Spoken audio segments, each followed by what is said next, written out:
तो ये भगवद गीता के 7वें अध्याय का श्लोक संख्या 5 है। तो मैं पढ़ूँगा। अप्रियमितस्त्वन्यां प्रकृतिं विद्धि मे परां जीवभूतां महाबाहो ययेदं धार्यते जगत्। अनुवाद मेरे पीछे बोलिए। हे महाबाहु अर्जुन, इनके अतिरिक्त मेरी एक अन्य पराशक्ति है जो उन जीवों से युक्त है जो इस भौतिक अपरा प्रकृति के साधनों का विदोहन कर रहे हैं। तो यहाँ भगवान बता रहे हैं कि भगवान की 2 प्रकार की प्रकृतियाँ हैं। एक प्रकृति अपरा है और दूसरी परा है। अपरा का मतलब जो परा नहीं है, अक्षर मिलाने से वो उल्टा अर्थ हो जाता है, तो परा का उल्टा है अपरा, है ना। तो अपरा का मतलब है जो निकृष्ट है, परा का मतलब उत्कृष्ट। आ लगाने से उल्टा अर्थ हो जाता है, तो परा का उल्टा अपरा। तो भगवान की 2 प्रकार की प्रकृतियां हैं, एक परा प्रकृति, दूसरी अपरा प्रकृति। अपरा प्रकृति का वर्णन भगवान ने पिछले श्लोक में किया था, इस श्लोक संख्या 4 में, जिसमें भगवान ने बतलाया था कि अपरा प्रकृति ये भौतिक प्रकृति है जिससे शरीर बनता है, हमारा शरीर बनता है। और इसमें जो तत्व हैं पृथ्वी, जल, अग्नि, वायु, आकाश, मन, बुद्धि, अहंकार, ये 8 तत्वों से निर्मित अपरा प्रकृति है। ये भौतिक प्रकृति है, इसको कह सकते हैं जड़ प्रकृति। लेकिन दूसरी प्रकृति है चेतन, जिसे कहते हैं परा या श्रेष्ठ प्रकृति, और वो क्या है? जीवात्मा। हम सब जो जीवात्माएं हैं ये भगवान की परा प्रकृति है, जो चेतन है। तो अब हम सुनेंगे प्रभुपाद तात्पर्य में क्या लिखते हैं, आप लोग बड़े ध्यान से सुने। इस श्लोक में स्पष्ट कहा गया है कि जीव परमेश्वर की परा प्रकृति है, प्रकृति या शक्ति। तो जीव, हम जो जीवात्माएं हैं ये भगवान की परा प्रकृति हैं। और प्रकृति का मतलब क्या है? जो कंट्रोल में रहती है, नियंत्रित रहती है। तो हम चूँकि प्रकृति हैं भगवान की, तो हम भगवान के कंट्रोल में हैं, हम नियंत्रण में हैं, हम स्वतंत्र नहीं हैं। तो भगवान प्रकृति शब्द का प्रयोग कर रहे हैं, तो प्रकृति का मतलब है जिसमें स्वतंत्रता नहीं होती है। प्रकृति का कार्य होता है पुरुष की सेवा करना। तो पुरुष एकमात्र कृष्ण हैं और उन्हीं की 2 प्रकार की प्रकृतियाँ हैं। तो हम जो जीवात्माएं हैं ये श्रेष्ठ प्रकृति हैं, चेतन प्रकृति हैं। आगे प्रभुपाद लिखते हैं, अपरा शक्ति या प्रकृति। अपरा शक्ति तो पृथ्वी, जल, अग्नि, वायु, आकाश, मन, बुद्धि तथा अहंकार जैसे विभिन्न तत्वों के रूप में प्रकट होती है। भौतिक प्रकृति के ये दोनों रूप, स्थूल और सूक्ष्म, अपरा शक्ति के ही प्रतिफल हैं। तो भौतिक प्रकृति 8 प्रकार से विभक्त हैं। पृथ्वी, जल, अग्नि, वायु, आकाश, ये 5 स्थूल तत्व हैं और 3 सूक्ष्म तत्व हैं, मन, बुद्धि, अहंकार। तो अपरा प्रकृति के 2 रूप हैं, एक स्थूल रूप है पृथ्वी, जल, अग्नि, वायु, आकाश, और दूसरा सूक्ष्म रूप है मन, बुद्धि, अहंकार। तो अपरा प्रकृति 8 प्रकार से विभक्त है। जीव जो अपने विभिन्न कार्यों के लिए अपरा शक्तियों का विदोहन करता रहता है, स्वयं परमेश्वर की पराशक्ति है। तो जो जीवात्मा है, तो जीवात्मा चूँकि भगवान की परा प्रकृति है, चेतन है, तो इस भौतिक जगत में ये उल्टा कार्य कर रही है। क्या उल्टा कार्य कर रही है? ये भोगने का प्रयास कर रही है, ये पुरुष बनने का प्रयास कर रही है ना। जबकि पुरुष एकमात्र कृष्ण है, भोगने वाले केवल कृष्ण हैं। और जब प्रकृति जो है पुरुष बनने का प्रयास करती है तो उसको बंधन प्राप्त होता है। उसको फिर कई प्रकार की असुविधाएं होती हैं, क्योंकि ये उसका स्वभाव नहीं है, उसका जो है ये स्वरूप नहीं है। जो जीव है तो इसका स्वरूप है कृष्ण का नित्य सेवक। तो हम कृष्ण की नित्य सेवा में जब होते हैं तो हमारी ये स्वाभाविक स्थिति होती है और हम सुरक्षित होते हैं। लेकिन जब हम कृष्ण की सेवा को छोड़ करके इस भौतिक प्रकृति को भोगने का प्रयास करते हैं तो हमें फिर कई प्रकार की असुविधाएं प्राप्त होती हैं। आगे प्रभुपाद लिखते हैं, जीव जो अपने विभिन्न कार्यों के लिए अपरा शक्तियों का विद्रोहन करता रहता है स्वयं परमेश्वर की परा शक्ति है, और ये वही शक्ति है जिसके कारण सारा संसार कार्यशील है। तो जब तक ये जीवात्मा ये भौतिक शरीर के अंदर रहता है तब तक भौतिक शरीर कार्य करता है, यश में गति होती है, और जैसे ही जीवात्मा निकल जाता है तो ये भौतिक शरीर क्या होता है, निष्क्रिय हो जाता है ना, जड़ है, नष्ट हो जाता है। तो यही इस जगत को या भौतिक प्रकृति को चला रहा है।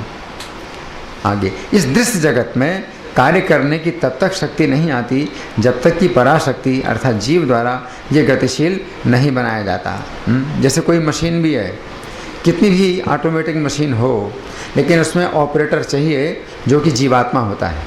तो जब तक वो नहीं चलाता है तब तक कोई भी मशीन चाहे जितनी भी ऑटोमेटिक हो वो चल नहीं सकती। तो पराशक्ति जो परा प्रकृति है वही इस दृश्य जगत को जो है कार्य करती है, गतिशील बनाती है। आगे, शक्ति का नियंत्रण सदैव शक्तिमान करता है, अतः जीव सदैव भगवान द्वारा नियंत्रित होते हैं। अब यहाँ पर ये बात समझनी है कि जो जीवात्मा है तो ऐसे लगता है कि स्वतंत्र है जीवात्मा। जैसे मैं स्वतंत्र हूँ और अपने शरीर को चला रहा हूँ, जब चाहूँ तो उठ के खड़ा हो जाऊँ, जब चाहूँ तो बैठ जाऊँ, हाथ उठाता हूँ, हाथ रखता हूँ, तो मैं अपनी इच्छा के अनुसार कर रहा हूँ। तो ये लग रहा है कि जीवात्मा स्वतंत्र है, लेकिन प्रभुपाद क्या कह रहे हैं कि चूँकि ये शक्ति है, शक्ति का नियंत्रण सदैव शक्तिमान करता है। हम वास्तव में शक्तिमान नहीं हैं, हम शक्ति हैं, भगवान कृष्ण की पराशक्ति हैं, लेकिन शक्ति हैं, शक्तिमान नहीं है। शक्तिमान कौन है? कृष्ण है। इसलिए कृष्ण ही सब जीवों पर नियंत्रण कर रहे हैं। इस बात को समझना है। जीवों का अपना कोई स्वतंत्र अस्तित्व नहीं है, वे कभी भी सम शक्तिमान नहीं, जैसा कि बुद्धिहीन मनुष्य सोचते हैं। श्रीमद् भागवत में 10:87-30 जीव तथा भगवान के अंतर को इस प्रकार बताया गया है। ये श्लोक श्रीमद् भागवत का है। अपरिमिता ध्रुवास्तनुभृतो यदि सर्वगतांस तर्हि न शाश्वते नियमो ध्रुव नेतरथा अदनिनायन्मयं तद्विमुच्य नियंत्र भवेत् सममनुजानतां यद मतम मत दुष्टेतया। हे परमेश्वर, यदि सारे देहधारी जीव आपकी तरह शाश्वत और सर्वव्यापी होते तो वे आपके नियंत्रण में ना होते। तो भागवत का एक श्लोक है, उसमें तर्क दिया गया है। एक तर्क है, वो तर्क क्या है? बहुत से लोग इस बात को मानते हैं कि हम सब स्वतंत्र हैं, हम जितने भी जीव हैं वो स्वतंत्र हैं, सभी स्वतंत्र हैं, है ना। लेकिन ये मत सही नहीं है। इसका खंडन श्रीमद् भागवत में किया गया है। तो इसमें क्या एक तर्क दिया गया है कि अगर सारे देहधारी जीव आपकी तरह सर्वव्यापी होते तो वे आपके नियंत्रण में ना होते, किंतु यदि जीवों को आपकी सूक्ष्म शक्ति के रूप में मान लिया जाए तब तो वे सभी आपके परम नियंत्रण में हैं। अतः वास्तविक मुक्ति तो आपके शरण में जाना है, और इस शरणागति से ही वे सुखी होंगे। क्यों हम सुखी नहीं हैं? अगर हम अपने को सोचते हैं कि हम सभी स्वतंत्र हैं, अपनी इच्छा से ही सब कार्य हो रहा है और हम भोग रहे हैं, हम सुखी हो रहे हैं, लेकिन फिर दुख क्यों आ रहा है? और हमें कई प्रकार के दुख और विवश होना पड़ता है दुख भोगने के लिए। इसका मतलब है कि जीव स्वतंत्र नहीं है, कृष्ण के बस में है। तो ये बताया गया है, ये तर्क दिया गया है कि अतः वास्तविक मुक्ति तो आपके शरण में जाना है। असली स्वतंत्रता अगर हम चाहते हैं तो कृष्ण की शरण में जाएं। अगर हम कृष्ण की शरण लेते हैं तो एक ही बंधन होगा कि हम कृष्ण के आदेश से बंधे, है ना, और बाकी कोई बंधन नहीं। सब हम हर प्रकार से स्वतंत्र हैं, केवल एक कृष्ण के आदेश से बंधे रहेंगे। लेकिन अगर हम स्वतंत्र बनना चाहते हैं, कृष्ण से स्वतंत्र होना चाहते हैं, तो अनेक बंधन हैं, अनेक बंधन है। जन्म आप लेते हैं बार बार, तो एक बंधन है, आप उसमें कोई नियंत्रण नहीं कर सकते। आप बार बार जन्म लेते हैं, बार बार आपको मरना पड़ता है, आपका कोई नियंत्रण नहीं है। एक ये बंधन है, बुढ़ापे का बंधन है, आप कुछ नहीं कर सकते, आपको बूढ़ा होना पड़ता है। बीमारी का बंधन है, बहुत से उपाय हैं बीमारी दूर करने के या बीमारी की चिकित्सा के लिए, फिर भी बीमारियां आ रही हैं। तो जन्म, मरण, बुढ़ापा, बीमारी, ये सब जो है बंधन है।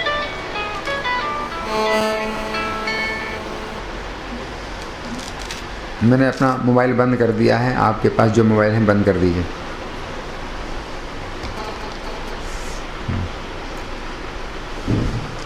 तो मैं ये बता रहा था कि अगर आप एक बंधन को स्वीकार कर लें, और वो क्या है? कृष्ण की सेवा। अगर आप कृष्ण की सेवा को स्वीकार कर लेते हैं तो आप फिर किसी की सेवा में फिर आप बंधे नहीं।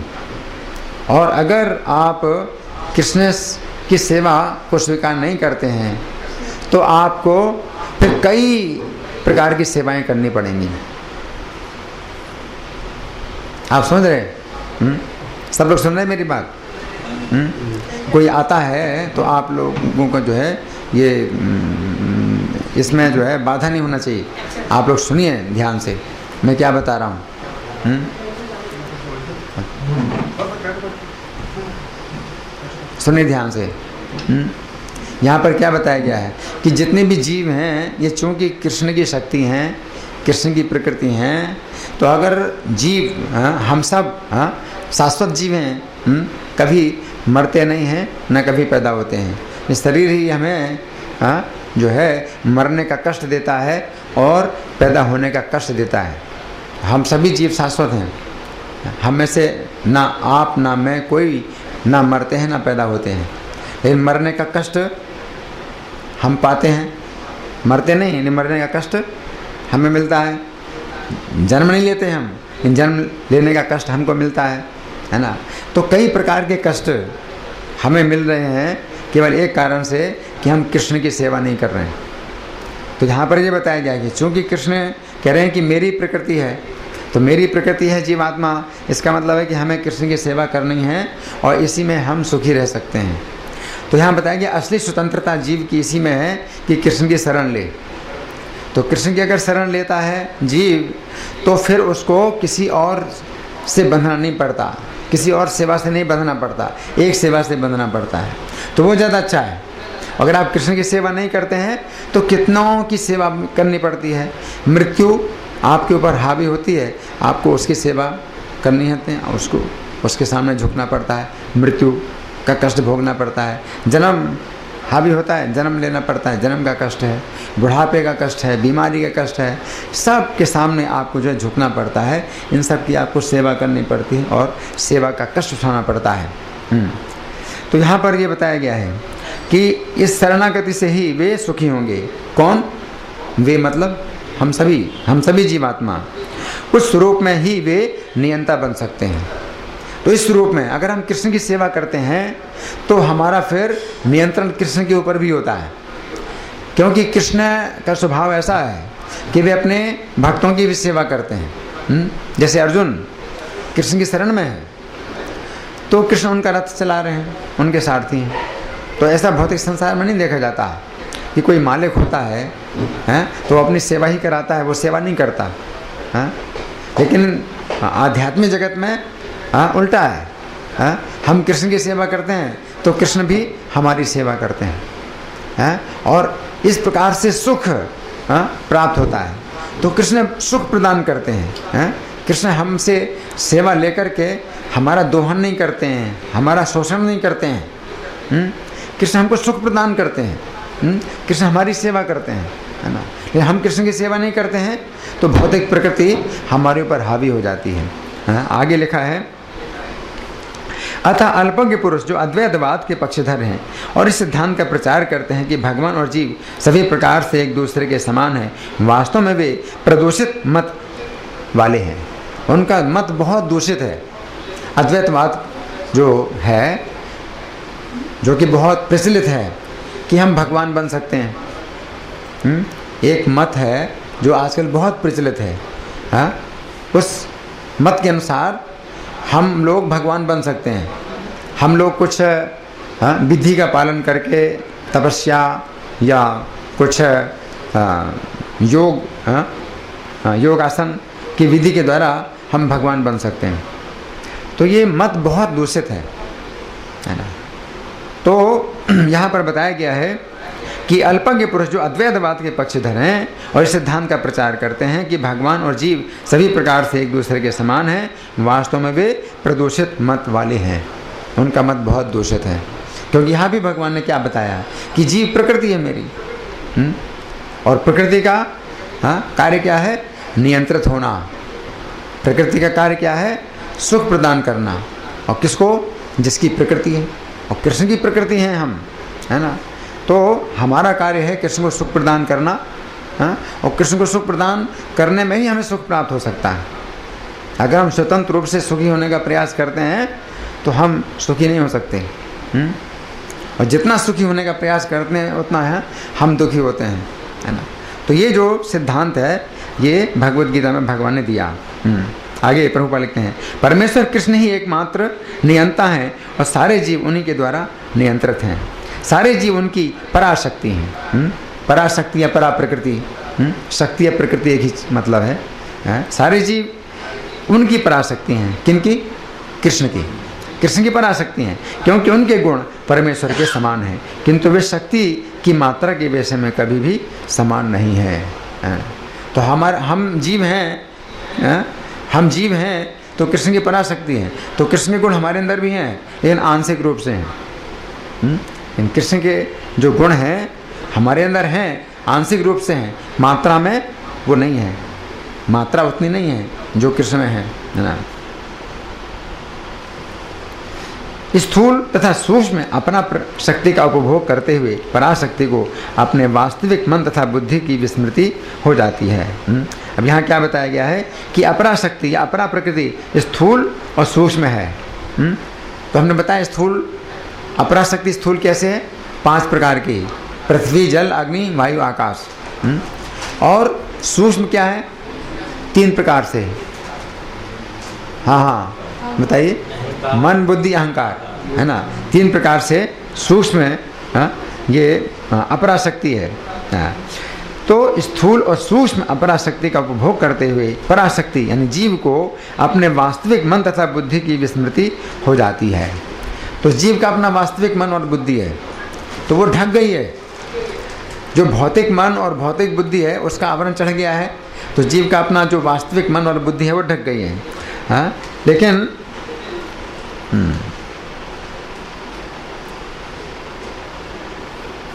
अपने वास्तविक मन और बुद्धि की विस्मृति हो जाती है। इस विस्मृति के कारण जीव पर जड़ प्रकृति का प्रभाव है।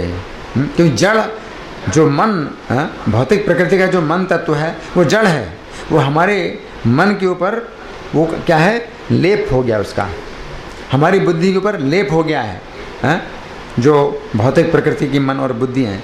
तो इस कारण से हमारा जो असली मन और बुद्धि है वो विस्मृत हो गया है। इस विस्मृति का कारण जीव पर जड़ प्रकृति का प्रभाव है। किंतु जब जीव माया के बंधन से मुक्त हो जाता है तो उसे मुक्ति पद प्राप्त होता है। माया के प्रभाव में आकर अहंकार सोचता है मैं ही पदार्थ हूँ। माया के प्रभाव में अहंकार सोचता है। अहंकार यानी जीव का जो अहंकार मतलब अहम यानी मैं, तो मैं क्या हूँ? तो वो अहंकार जीव क्या सोचता है? मैं पदार्थ हूँ। पदार्थ मतलब शरीर, ये भौतिक शरीर, मैं ही शरीर हूँ। तो जीवात्मा सोचता है कि मैं पदार्थ हूँ, और सारी भौतिक उपलब्धि मेरी है। भौतिक उपलब्धि यानी घर, मकान, पत्नी, बच्चे, ये सब मेरे हैं ना। तो ये जो है माया के प्रभाव में अहंकार सोचता है मैं ही पदार्थ हूँ और सारी भौतिक उपलब्धि मेरी है। जब वो सारे भौतिक विचारों से, जिनमें भगवान के साथ तादात्म्य भी सम्मिलित है, मुक्त हो जाता है, तो ये भी भौतिक विचार है कि मैं भगवान बन जाऊँगा, ये भी एक गलत विचार है। तो जब जीव इन सब विचारों से, गलत विचारों से मुक्त हो जाए, एक तो ये कि मेरा ये घर है, मेरी पत्नी है, मेरा संपत्ति है, ये मेरा परिवार है, एक तो ये अहंकार गलत है। दूसरा अहंकार ये भी गलत है कि मैं भगवान हूँ। तो जो जीव जो है अपने को दोनों प्रकार के अहंकारों से बचा लेता है, मुक्त हो जाता है, तो उसे वास्तविक स्थिति प्राप्त होती है। वास्तविक स्थिति क्या है? कि हम कृष्ण के नित्य सेवक हैं। तो हमें इसी स्थिति में संतुलित रहना है। ना तो इससे आगे बढ़ना है कि हम सोचने लगे कि हम कृष्ण के समान हैं, हम कृष्ण बन सकते हैं, हम भगवान बन सकते हैं, हम परम स्वतंत्र बन सकते हैं। तो ये गलत सिद्धांत है। और दूसरा सिद्धांत ये भी गलत है कि हम ये शरीर हैं, जड़, ये शरीर जड़ है, तो हम अपने को ये जड़ शरीर समझते हैं। तो दोनों ही प्रकार से अहंकार को हमें संतुलित करना है, ना तो उधर गलत दिशा में जाए, ना इस गलत दिशा में जाए। एक नीची गलत दिशा है कि मैं शरीर हूँ, और दूसरी ऊपर की भी गलत दिशा है कि मैं भगवान हूँ। तो इन दोनों गलत दिशाओं से अपने को बचा करके हमें संतुलित रहना है कि ना तो मैं शरीर हूँ और ना ही मैं भगवान हूँ। मैं क्या हूँ? भगवान का दास हूँ। तो उसे वास्तविक स्थिति प्राप्त होती है। अतः ये निष्कर्ष निकाला जा सकता है कि गीता जीव को कृष्ण की अनेक शक्तियों में से एक मानती है। भगवद गीता क्या कहती है कि कृष्ण की अनेक शक्तियाँ हैं, उनमें से एक शक्ति जीव भी है। शक्तिमान नहीं है। शक्तिमान कौन है? कृष्ण। कृष्ण ही शक्तिमान है और वे ही नियंता है और वे ही भोगने वाला है। और जब ये शक्ति भौतिक कलमश से मुक्त हो जाती है तो यह पूर्णतया कृष्ण भावना भावित या बंधन मुक्त हो जाती है। तो जीवात्मा जब इस भौतिक कलमश से मुक्त हो जाए तो क्या होता है? पूर्णतया कृष्ण भावना भावित या बंधन मुक्त हो जाता है। तब हम बंधन से मुक्त हो जाते हैं। बंधन से मुक्त हो जाते हैं, कृष्ण भावना भावित होते हैं तो हम बंधन से मुक्त हो जाते हैं कि शरीर छोड़ने के बाद हमको भौतिक शरीर नहीं प्राप्त होता है। हमको दिव्य शरीर प्राप्त होता है, हमको आध्यात्मिक शरीर प्राप्त होता है। तो ये मुक्ति की अवस्था है। मुक्ति की जो असली अवस्था है वो ये है कि हम कृष्ण की सेवा करें। तो ये भौतिक शरीर में भी अगर हम कृष्ण की सेवा का अभ्यास करते हैं तो इस प्रकार से सेवा नहीं हो पाती है, क्योंकि हम बंधे हुए हैं। भौतिक शरीर में हमें कई बंधन हैं, तो हम कृष्ण की सेवा नहीं कर पाते हैं। लेकिन फिर भी हम प्रयास करते हैं, अभ्यास करते हैं। तो जब भौतिक शरीर हमारा छूटता है तो हमको एक ऐसा आध्यात्मिक शरीर प्राप्त होता है जिसमें जन्म मरण बुढ़ापा बीमारी कुछ नहीं है। शरीर है। तो कृष्ण का एक धाम है। भगवद गीता हमको सूचना देती है। ये आज की शिक्षा में ये सब बातें नहीं बताई जाती हैं, है ना। इसलिए आज की शिक्षा की बहुत निंदा, भगवद गीता के अनुसार बहुत निंदा की बात है आजकल की शिक्षा में। क्योंकि आजकल की शिक्षा कुछ भी नहीं बताती है कि अगला जीवन है, इस जीवन के बाद अगला जीवन है। आज की शिक्षा कुछ नहीं बताती, है ना। तो इसलिए आज की शिक्षा ये समझिए कि पशु बना रही है हम लोगों को। इतना कह सकते हैं कि हाँ शिक्षित पशु हैं, लेकिन हम हैं क्या? पशु ही हैं। वो चार पैर वाले जो पशु हैं अशिक्षित हैं और हम शिक्षित हैं, लेकिन हैं क्या? पशु ही हैं। क्योंकि हम इतना नहीं समझ पा रहे हैं कि अगला जीवन है। और गीता में शुरू से जो है भगवान जो ज्ञान दे रहे हैं तो बार बार उसको दोहरा रहे हैं। न हन्यते हन्य माने शरीर, ये शरीर के नष्ट होने पर ये आत्मा नष्ट नहीं होता। और जो शरीर है ये वस्त्र के समान है। जैसे आप वस्त्र धारण किए हैं तो आपने अपने जीवन काल में कितने वस्त्र बदले हैं। वैसे रोज़ वस्त्र बदलते हैं, लेकिन इसके अलावा कई वस्त्र आपने अलग भी कर दिए हैं, जो हमेशा के लिए आपने अलग कर दिए और फिर नए वस्त्र सिलवाए हैं। तो उनकी भी बहुत संख्या है। आपने नए नए वस्त्र सिलवाए हैं, उनकी भी बहुत संख्या है। और वैसे भी रोज़ आप वस्त्र बदलते हैं, धोते हैं फिर बदलते हैं, उन्हीं वस्त्रों को पहनते हैं, लेकिन आप बदलते रहते हैं। तो उसी प्रकार से भौतिक शरीर आप बदलते हैं। आप जीवात्मा हैं, आप शरीर नहीं हैं। तो भगवद गीता इस बात को एक इस तरीके से समझा रही है कि ये जानना मनुष्य के लिए सबसे ज़्यादा ज़रूरी है, नहीं तो मनुष्य का कोई मतलब नहीं है। मनुष्य होने का कोई अर्थ नहीं है कि आप मनुष्य हैं। और आज की शिक्षा क्या कर रही है कि मरने के बाद सब खत्म हो जाता है, मरने के बाद सब कुछ समाप्त हो जाता है। तो ये शिक्षा इसलिए बहुत निंदनीय है, बहुत निंदनीय है ना। तो ये आंदोलन, ये हरे कृष्ण आंदोलन, ये श्री चैतन्य ने जो प्रारंभ किया है, तो ये एक आंदोलन है, एक क्रांति है। जो कि आज की शिक्षा के विरुद्ध है, हमारा जो है ये प्रस्तुतिकरण है। ये भगवद गीता का जो प्रस्तुतिकरण है आज की शिक्षा के बिल्कुल विरुद्ध है। अगर आप इस बात को नहीं समझते हैं तो आज की शिक्षा जो है वैसे गलत नहीं है, ये भी अच्छा है, जो भी खोजें हो रही हैं, रिसर्च हो रही हैं, तो वो भी गलत नहीं है और इनका उपयोग हम कृष्ण भावनामृत में कर सकते हैं। लेकिन अगर हम कृष्ण को नहीं समझते हैं, अपने को नहीं समझते हैं, हम शरीर बदल रहे हैं और हम नहीं बदल रहे हैं, हमारा शरीर बदल रहा है, हम इसको नहीं समझ रहे हैं, तो हम अपना असली स्वार्थ इससे नहीं कर सकते। हम इससे अपना और उल्टा नुकसान कर रहे हैं। क्योंकि आज की शिक्षा में जितनी भी सुविधाएं और जितने भी आविष्कार हो रहे हैं और टेक्नोलॉजी जितनी आगे बढ़ती जा रही है, वो सब हम अपनी इंद्रिय तृप्ति में इसका प्रयोग कर रहे हैं, और जिससे हम इस मनुष्य शरीर को दोबारा फिर नहीं प्राप्त करते।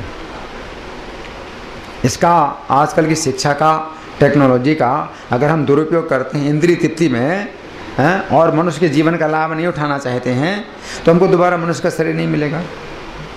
लेकिन शरीर तो मिलेगा, जीवन तो अगला है, क्योंकि हम नष्ट होने वाले जीव नहीं हैं। सबसे पहले ही गीता में भगवान ने इस सिद्धांत की स्थापना की है, न त्वेवाहम जातु नासम न तुमने में जनाधिपा। न तो कभी ऐसा है कि मैं नहीं था, न ऐसा है कि तुम नहीं थे, न कभी ऐसा है कि ये सब लोग नहीं थे, न चैव न भविष्यामः सर्वे वयमतः परम। और भविष्य में भी कभी ऐसा नहीं होगा कि मैं नहीं रहूं या आप ना रहें या ये ना रहें।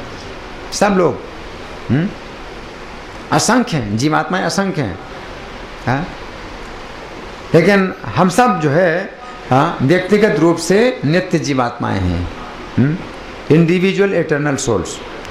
तो हम सब लोग जो है व्यक्तिगत रूप से नित्य जीवात्माएं हैं। इस बात को आप पहले समझिए, तब आप किसी भी चीज़ का उपयोग सही दिशा में कर सकते हैं। लेकिन अगर आपने यही समझा कि हम ये शरीर हैं और शरीर के साथ ही पैदा हुए हैं और शरीर के साथ मर जाएंगे और बस जीवन का इतना ही लाभ है कि भोग लो, इंद्रिय तृप्ति कर लो, है ना, तो आपने अपना जो है बहुत नुकसान कर लिया। आपने अपने मनुष्य के जीवन का सबसे बड़ा आपने नुकसान किया और आपको मनुष्य जीवन फिर दिया नहीं जाएगा। और करोड़ों करोड़ों जन्मों तक आपको मनुष्य का जीवन नहीं दिया जाएगा, क्योंकि मनुष्य का जीवन दिया गया है आपको कि आप इसका लाभ उठाइए, और आपने लाभ नहीं उठाया। तो पशु पक्षियों के शरीर में भी आप जाएंगे और करोड़ों करोड़ों जन्मों तक जाएंगे। और आज की जो शिक्षा है वो बहुत तेज़ी से हमें जो है ले जाती है। दिशा अगर आपने सही नहीं बनाई तो नरक क्यों ले जाएगी। आज की जो शिक्षा है और आज की जो टेक्नोलॉजी है ये बहुत फास्ट है, बहुत फास्ट है, बहुत तेज़ी से आपको नरक में ले जाती है अगर आपने दिशा उसकी नहीं बदली। और ये अंतर्राष्ट्रीय कृष्ण भावनामृत संघ, ये जो हरे कृष्ण आंदोलन है, ये किसी चीज़ को जो है मना नहीं करता। इन हर चीज़ का उपयोग कृष्ण की सेवा में किया जा सकता है, और इससे हम बहुत तेज़ी से भगवान के धाम की ओर भी जा सकते हैं। तो भगवान ये बताते हैं कि मेरे धाम में आओ। ये भगवद गीता जो है, ये संदेश है जो कि प्रत्येक मनुष्य के लिए भगवान का संदेश है कि मेरे धाम में आओ। यद गत्वा न निवर्तन्ते तद धाम परम मम। जहाँ जाकर के वापस नहीं आते। वापस क्यों नहीं आते? जहाँ जाकर के आप वापस नहीं आते। क्यों वापस नहीं आते? क्योंकि आप आना नहीं चाहेंगे। जहाँ जाकर के आप वापस नहीं आना चाहेंगे। और आप इस बात से बहुत सचेत हो जाएंगे कि मुझे वहाँ नहीं जाना वापस। क्यों? क्योंकि यहाँ पर आपने कितने शरीर बदले हैं, कोई गिनती ही नहीं। और कितने बार अपने जन्म और मरण के असीमित कष्ट को भोगा है। असीमित कष्ट है, जन्म का कष्ट भी बहुत असीमित है।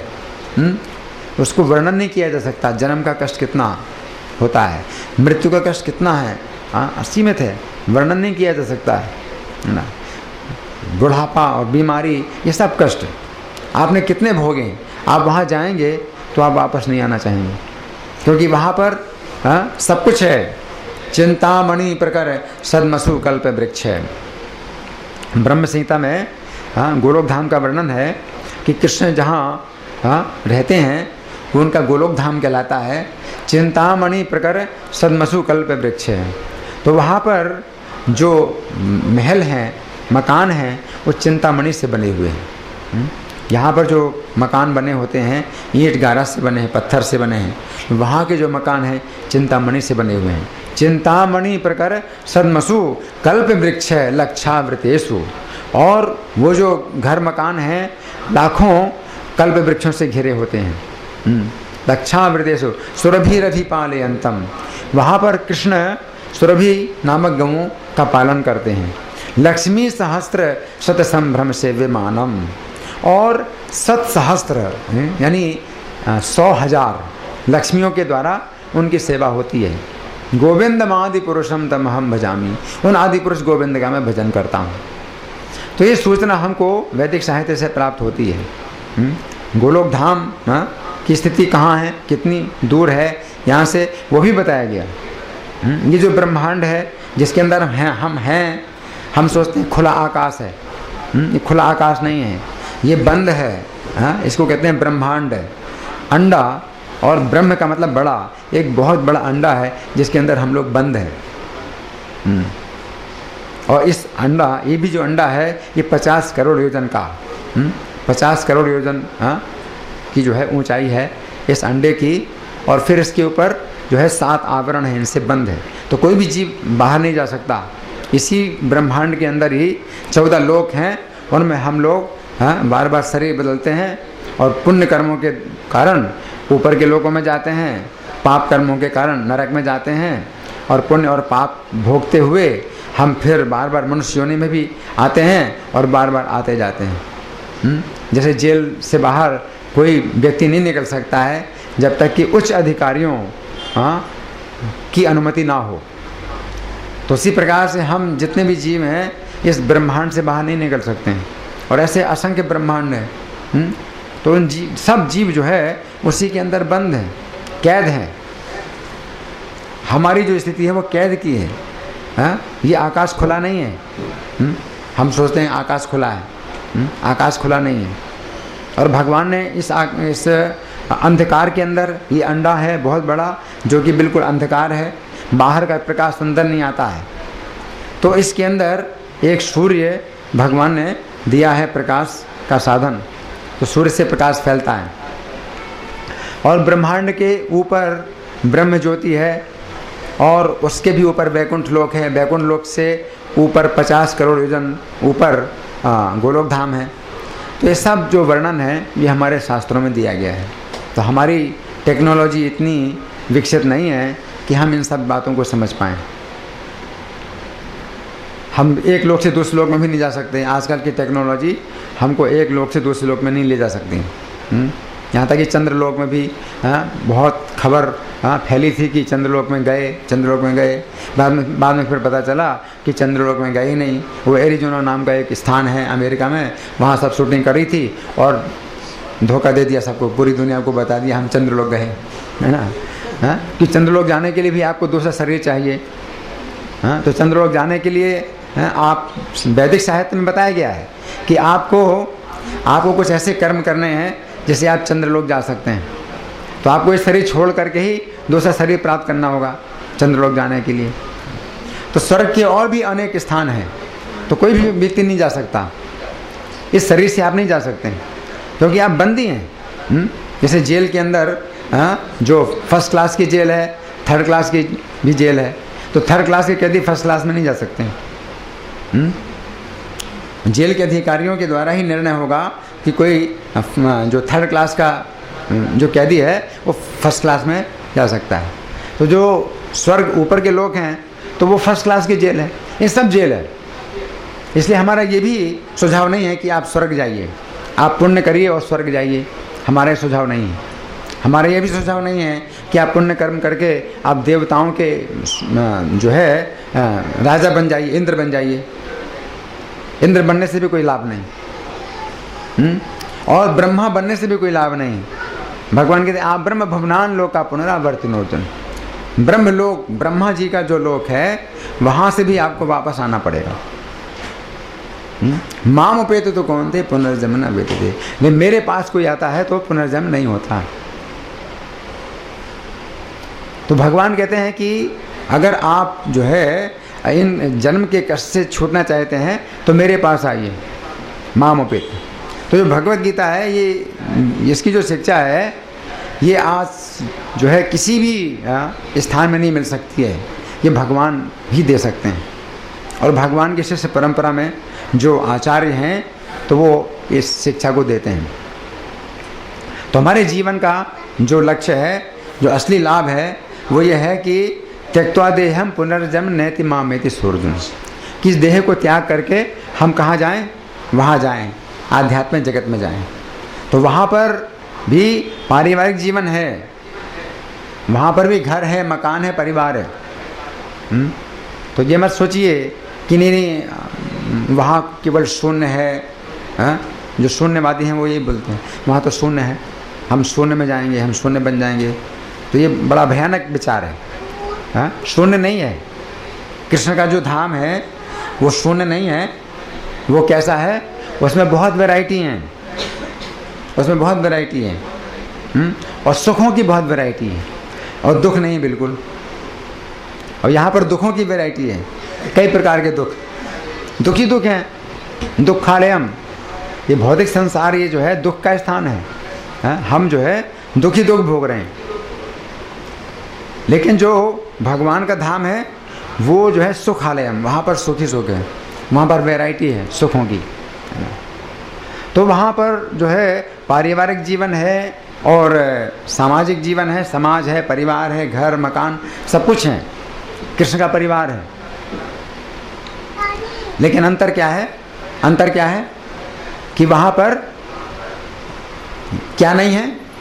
जन्म मरण बुढ़ापा बीमारी, ये नहीं है।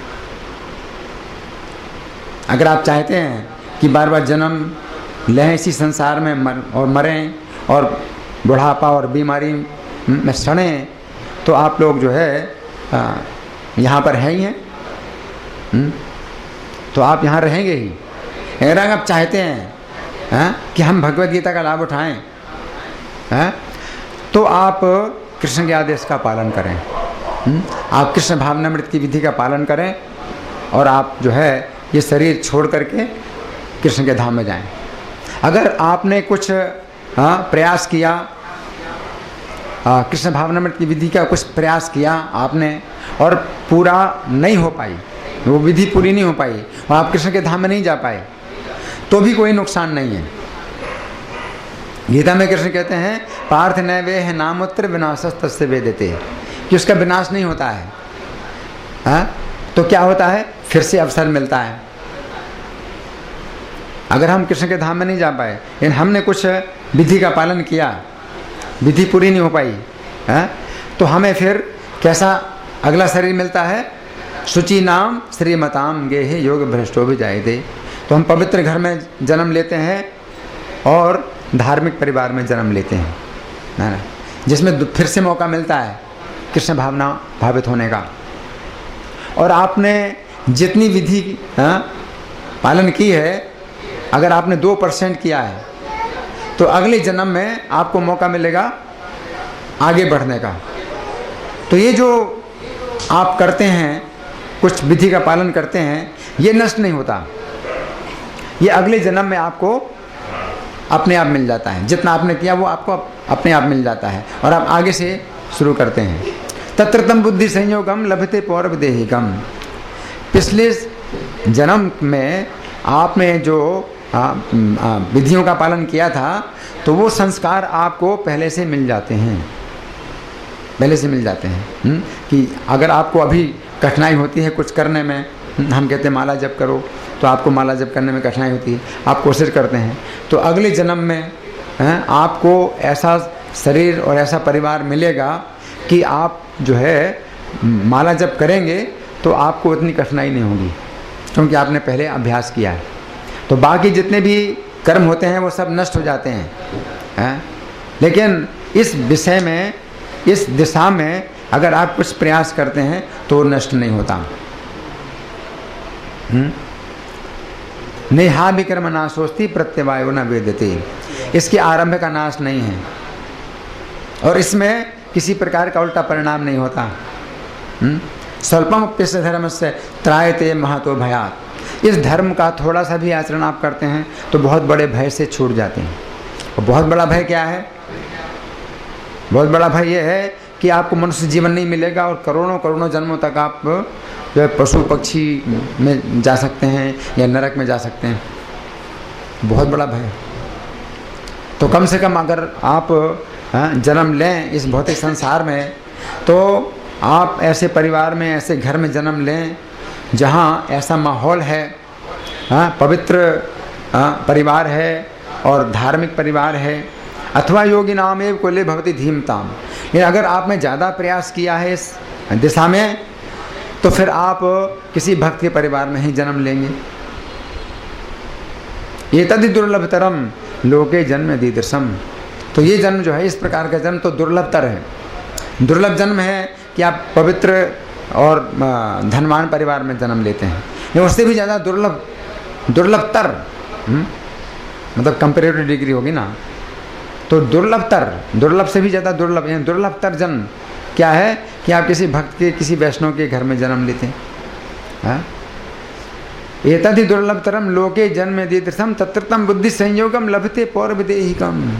और पिछले देह में आपने जो किए थे, प्रयास किए थे, वो संस्कार आपको इस जीवन में अनायास ही प्राप्त हो जाते हैं। यतते चाहता तो भूया संसिद्धौ कुरुनंदन है। और फिर आप उस दिशा में आगे बढ़ने का प्रयास करते हैं और आगे जितना आपने किया तो उतना आपको मिल गया, उससे आगे। तो इस तरह से भगवान की जो भक्ति है और भगवान की जो सेवा है, तो ये अगर शुरू हो जाती है तो ये नष्ट नहीं होती, ये आपके साथ रहती है। लेकिन बाकी आप कोई पुण्य कर्म करते हैं तो स्वर्ग में जाएंगे, भोगेंगे पुण्य कर्म, अपने पुण्य कर्म छीण करके वापस आएंगे। तेतम भुक्त्वा स्वर्गलोकम विशालम क्षीणे पुण्य मर्त्य लोकम विशंति। तो स्वर्गलोक में जो है वो भोगेंगे अपना पुण्य, और पुण्य क्षीण भी होगा। स्वर्ग में जब आप अपना पुण्य भोगेंगे तो पुण्य क्षीण भी होगा, और पुण्य क्षीण होगा तो मर्त्य लोकम विशंति, तो फिर मर्त्य लोक में आएंगे। एवं त्रयी धर्म मनु प्रपन्ना गतागतम काम कामा लभंते। तो इस प्रकार के जो है वेदों में बताए हुए विधान के अनुसार कोई व्यक्ति पुण्य कर्म करता है, तो क्या होता है? गतागतम, गतम और आगतम, जाते हैं और फिर आते हैं। तो स्वर्ग में जाना होता है तो वापस भी आना पड़ता है। स्वर्ग में आप जाते हैं तो आपको गिरना पड़ता है, और गिरने की जो स्थिति है वो बहुत कष्टकारक है। स्वर्ग से गिरते हैं तो बहुत कष्टदायक गिरना है। तो इसलिए हमारी जो विधि है, यहाँ पर प्रभुपाद ने बताया है कि कृष्ण भावना भावित, जो पूर्णतया कृष्ण भावना भावित होता है, बंधन मुक्त हो जाता है, पूरी तरह से बंधन मुक्त हो जाता है ना। तो कृष्ण भावनामृत की जो विधि है वो बड़ी सरल है। श्री चैतन्य ने ये आंदोलन जो फैलाया है तो वो कृष्ण ही हैं जो श्री चैतन्य के रूप में प्रकट हुए, और उन्होंने इस कृष्ण भावनामृत की एक सरल विधि बताई। तो वो कृष्ण ही हैं। भगवद गीता में अनेक विधियां बतलाते हैं और वे सब योग कहलाते हैं। भगवद गीता को योग शास्त्र कहा जाता है। यहाँ इसमें सब योगों का वर्णन है, यानी कितने प्रकार की विधियां हैं कृष्ण भावना भावित होने की, लेकिन कठिन भी है। तो जो सरल विधि बताई है, अभी मत मारती कुछ, अभी जो सरल विधि बताई है कृष्ण भावनामृत की, जो सरल विधि बताई, जो भगवान स्वयं कृष्ण प्रकट हुए श्री चैतन्य के रूप में, तो उन्होंने कृष्ण भावनामृत की सरल विधि बताई। तो सरल विधि क्या है? अभी हम लोग जैसे कीर्तन कर रहे थे, एक प्रकार का ये कीर्तन है कि एक व्यक्ति बैठ जाए, गाएगा हरे कृष्ण मंत्र, और सब लोग सुनेंगे, फिर सब लोग गाएंगे और वो सुनेगा। इस प्रकार से श्रवण और कीर्तन ये चलता है। तो एक विधि ये है कि हम गाते हैं, है ना, और दूसरी विधि क्या है? दूसरी विधि है व्यक्तिगत जप करना, माला पर व्यक्तिगत रूप से जप करना। वो विधि अपने आप में बहुत सरल है। उसमें ये सुविधा है कि आप अगर इकट्ठे नहीं हो सकते हैं, आप कहीं हैं, कोई कहीं है, कोई कहीं है, सब लोग अलग अलग स्थानों में हैं, तो अपना व्यक्तिगत जप आप कर सकते हैं। उसमें हम गाते नहीं हैं, उसमें हम केवल उच्चारण करते हैं शब्दों का और कानों से सुनते हैं। कैसे? हरे कृष्ण कृष्ण कृष्ण हरे हरे, हरे राम राम राम हरे हरे। तो ये 16 नाम हैं, इन्हीं को ही हम संकीर्तन करते हैं, गाते हैं, और इसी 16 नाम का हम माला पर जप करते हैं। तो हरे कृष्ण आंदोलन के जो भक्त होते हैं तो उनके गले में एक थैली होती है और थैली में एक माला होती है। माला में 108 मन के होते हैं, उसमें से एक सबसे बड़ा मन का होता है। तो शुरू करते हैं हम सबसे बड़े मन के से। तो सबसे बड़े मन के पर हम एक मंत्र बोलते हैं, जैसे एक बार ही बोलना होता है। ये जो मंत्र है ये पंचतत्व मंत्र कहलाता है, जिसमें 5 नाम होते हैं। तो हर माला के पहले हम एक मंत्र बोलते हैं जिसमें 5 नाम होते हैं, और ये श्री चैतन्य और उनके पार्षदों के नाम हैं। इन नामों के द्वारा हम उन अपराधों से बच जाते हैं जो जप करते समय नाम के अपराध होते हैं। तो ये जो नाम है, पंचतत्व मंत्र है 5 नामों का, तो ये हम एक बार बोलते हैं हर माला के पहले, ठीक है।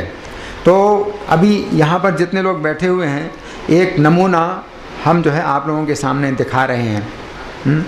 ये इसलिए दिखा रहे हैं कि आप लोग करें। ये जो कार्यक्रम है ये इसलिए नहीं है कि आपका कुछ मनोरंजन हो गया और आप फिर भूल जाएं। ये ऐसा कार्यक्रम नहीं है। ये कार्यक्रम एक प्रशिक्षण का है, ये ट्रेनिंग का ये कार्यक्रम है। इसमें हम ट्रेनिंग देते हैं, है ना। तो इसमें ऐसा कुछ भी नहीं है कि आपके लिए कोई कठिनाई होगी कि आप नहीं कर सकते हैं, क्योंकि हम जैसे घर बार छोड़ करके मंदिर में रहते हैं तो आपके ऊपर घर के बहुत से भार हैं, आपके ऊपर परिवार का और कई तरह की जिम्मेदारियां हैं। तो ऐसा कुछ नहीं है, आपके पास ऐसा कोई कारण नहीं है कि आप ये नहीं कर सकते। तो इसमें बहुत आसानी है।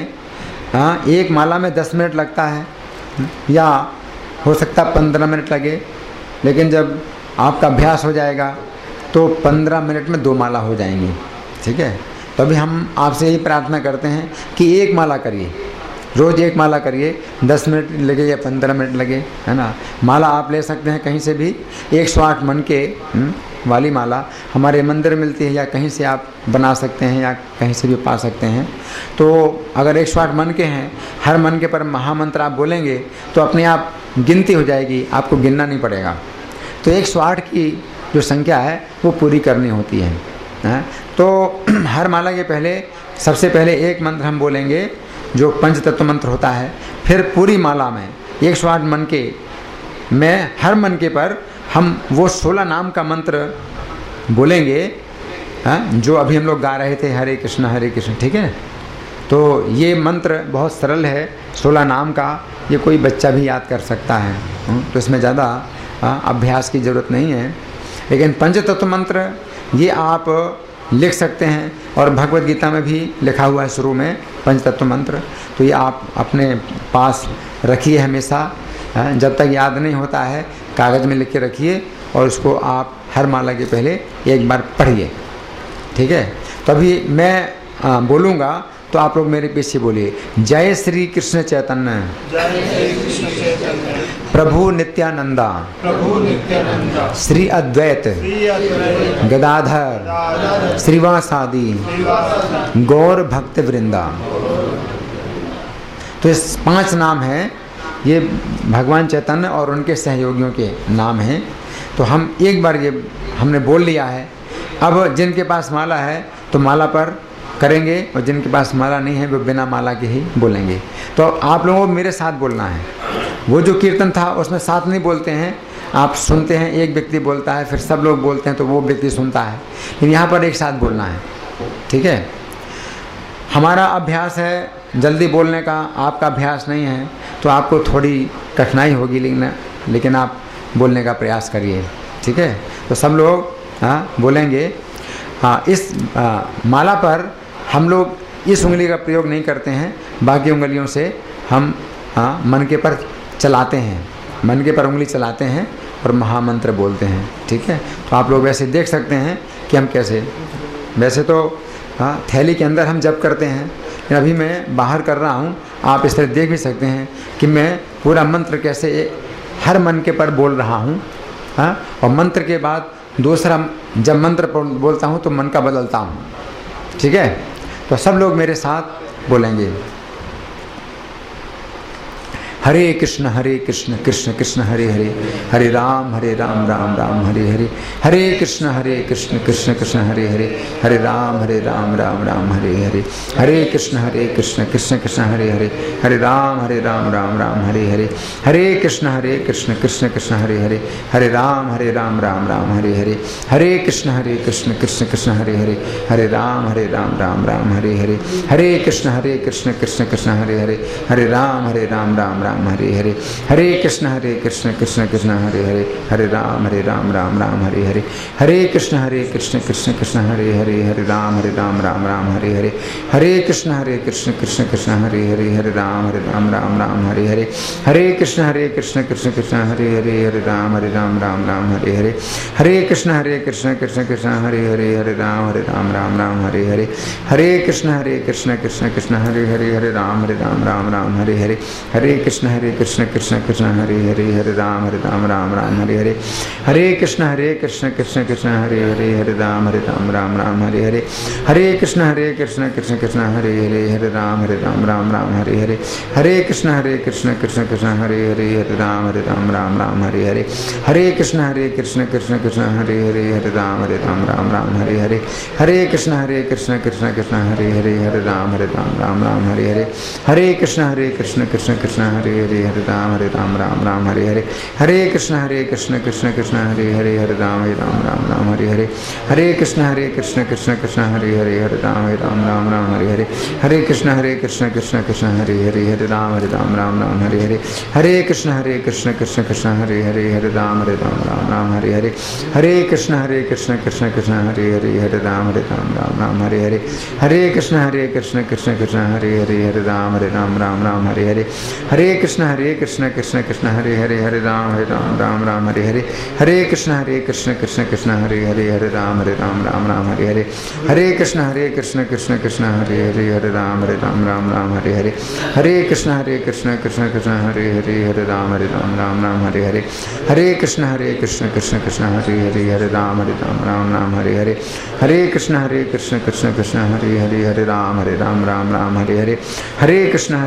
कृष्ण कृष्ण हरे हरे, हरे राम राम हरे हरे, हरे कृष्ण कृष्ण कृष्ण हरे हरे, हरे राम राम हरे हरे, हरे कृष्ण कृष्ण कृष्ण हरे हरे, हरे राम राम हरे हरे, हरे कृष्ण कृष्ण कृष्ण हरे हरे, हरे राम हरे कृष्ण कृष्ण कृष्ण हरे हरे, हरे राम राम हरे हरे, हरे कृष्ण कृष्ण कृष्ण हरे हरे, हरे राम राम हरे हरे, हरे कृष्ण कृष्ण कृष्ण हरे हरे, हरे राम राम हरे हरे, हरे कृष्ण कृष्ण कृष्ण हरे हरे, हरे राम राम हरे हरे, हरे कृष्ण कृष्ण कृष्ण हरे हरे, हरे राम राम हरे हरे, हरे कृष्ण कृष्ण कृष्ण हरे हरे, हरे राम राम हरे हरे, हरे कृष्ण कृष्ण कृष्ण हरे हरे, हरे राम राम हरे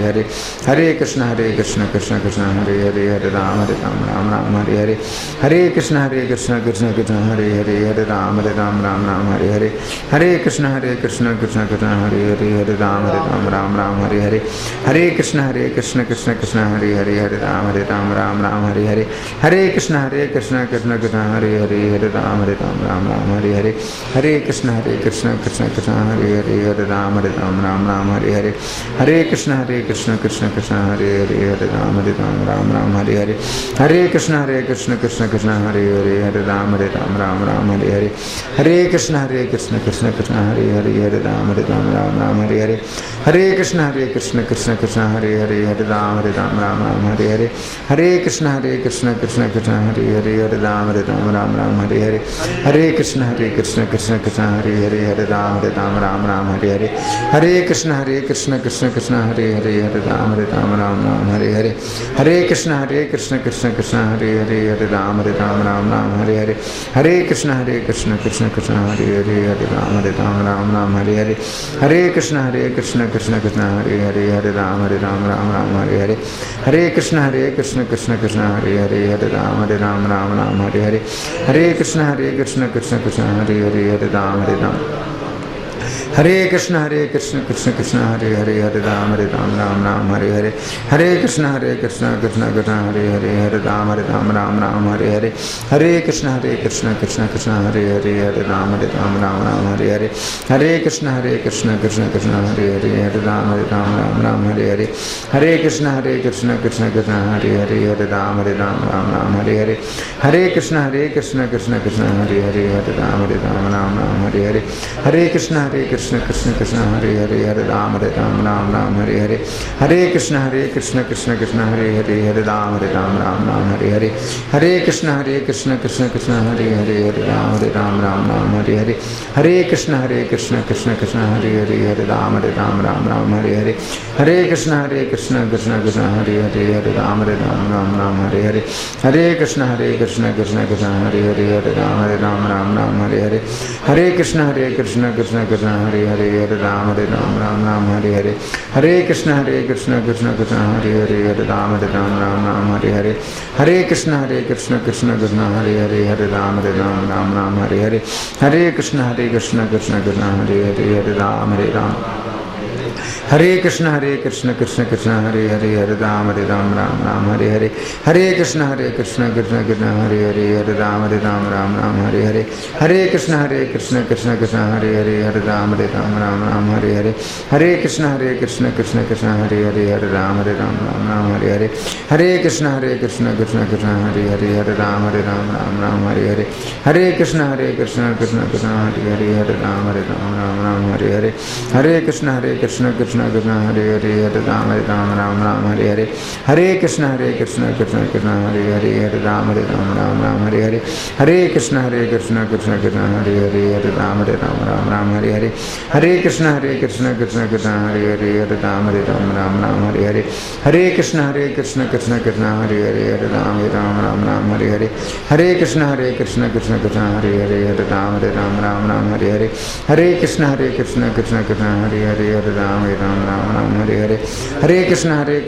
कृष्ण हरे हरे, हरे राम राम हरे हरे, हरे कृष्ण कृष्ण हरे हरे, हरे राम राम हरे हरे, हरे कृष्ण कृष्ण हरे हरे, हरे राम राम हरे हरे, हरे कृष्ण कृष्ण हरे हरे, हरे राम राम हरे हरे, हरे कृष्ण कृष्ण हरे हरे, हरे राम राम हरे हरे, हरे कृष्ण कृष्ण हरे हरे, हरे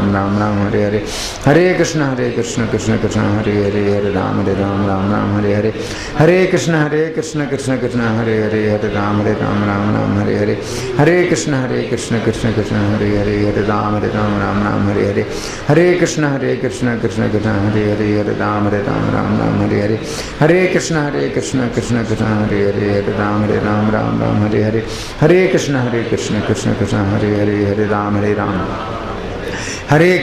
कृष्ण कृष्ण हरे हरे, हरे राम राम हरे हरे, हरे कृष्ण कृष्ण हरे हरे, हरे राम राम हरे हरे, हरे कृष्ण कृष्ण हरे हरे, हरे राम राम हरे हरे, हरे कृष्ण कृष्ण हरे हरे, हरे राम राम हरे हरे, हरे कृष्ण कृष्ण हरे हरे, हरे राम राम हरे हरे, हरे कृष्ण कृष्ण हरे हरे, हरे राम राम हरे हरे, हरे कृष्ण कृष्ण हरे हरे, हरे राम राम हरे हरे, हरे कृष्ण कृष्ण हरे हरे, हरे राम राम हरे हरे, हरे कृष्ण कृष्ण हरे हरे, हरे राम राम हरे हरे।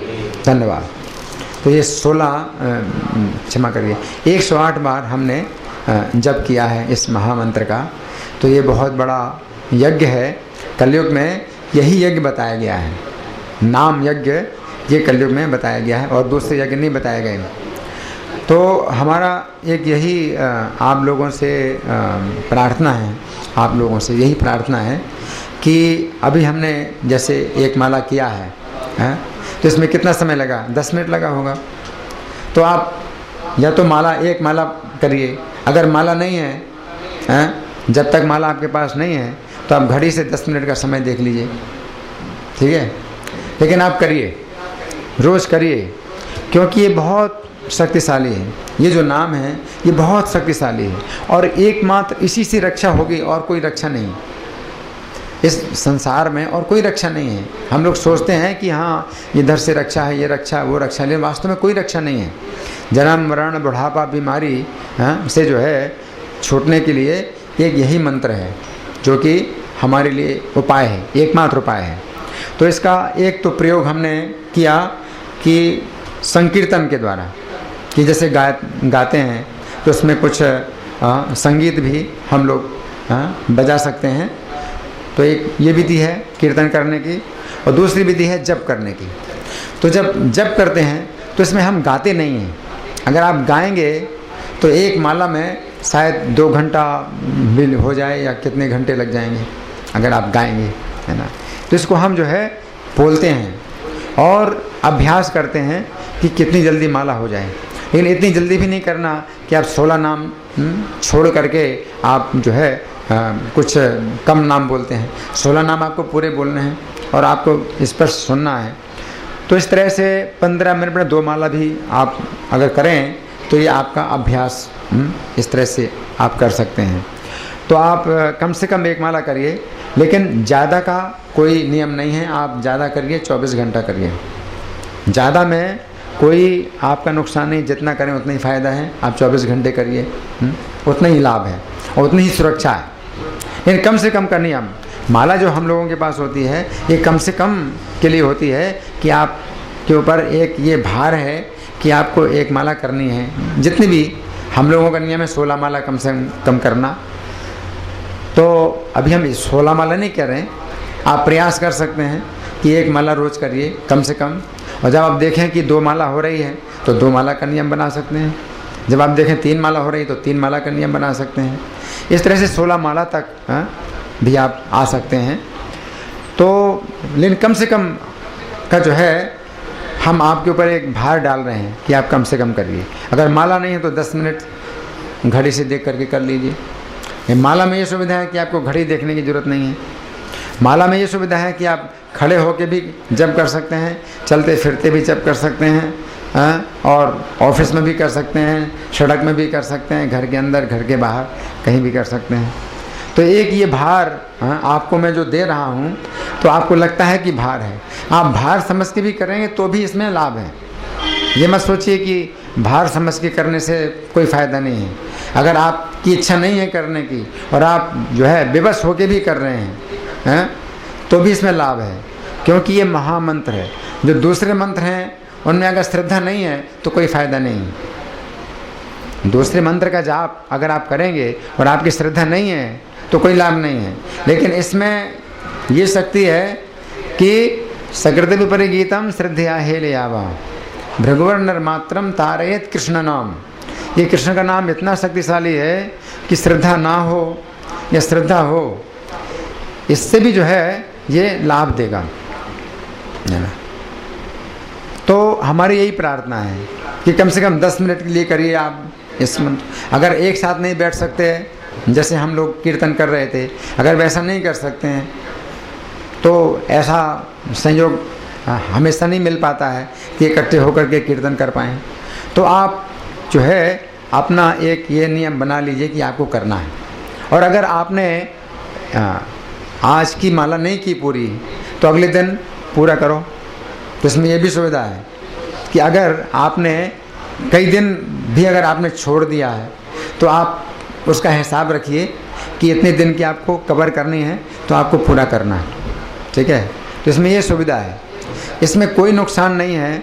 और अगर आपने इसका लाभ नहीं उठाया, अगर आपने इसका लाभ नहीं उठाया तो फिर आपका अगला जीवन कुछ पता नहीं है कि आप कहाँ जाएंगे, और बहुत खतरनाक स्थिति है। अगले जीवन में बहुत खतरनाक स्थिति में भी आप जा सकते हैं और आपको कुछ भी पता नहीं है कि आप कहाँ जाएंगे। 84 लाख योनियों में कहाँ जाएंगे कुछ पता नहीं है। तो और इसका अगर आप करते हैं तो आपकी बहुत बड़ी सुरक्षा है, बहुत बड़े भय से रक्षा है कि अगला जो जीवन है कम से कम ऐसा होगा कि जितनी अब इस जीवन में सुविधा है वो तो कम से कम होगी और ज़्यादा ही, उससे भी ज़्यादा सुविधा होगी। एक तो ये हम आपसे प्रार्थना करते हैं कि एक माला जाप करिए या 10 मिनट के लिए जाप करिए मंत्र का, और दूसरी हम आपसे ये प्रार्थना करते हैं कि भगवद गीता यथारूप जो श्रील प्रभुपाद ने दी है, हमारे आंदोलन की भगवद गीता है, तो इसका एक श्लोक आप पढ़िए, उसका शब्दार्थ अनुवाद तात्पर्य के साथ। हमने अभी एक श्लोक पढ़ा, ठीक है, तो आपकी व्यक्तिगत गीता होना चाहिए अपनी, ये नहीं कि घर में एक ही गीता। जैसे आपके कपड़े हैं, है ना, तो कितने सेट हैं आपके कपड़े के, एक एक व्यक्ति कितने सेट हैं, है ना।